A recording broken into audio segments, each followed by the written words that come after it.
Good morning. Nailagay ko na yung kumpay nila guys. Kumakain na sila. Mamayang hapon na naman ako babalik dito para ilagay yung kumpay nila. Ilalagay ko na lang to mamaya.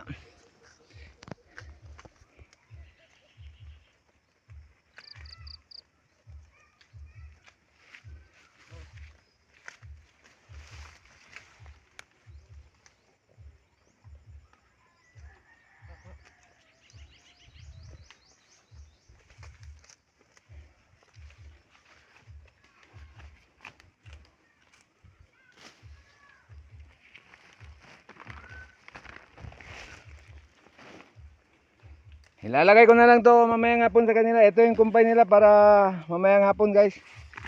Ayan. Tinatakpan ko to para kung uminit man hindi siya lalanta.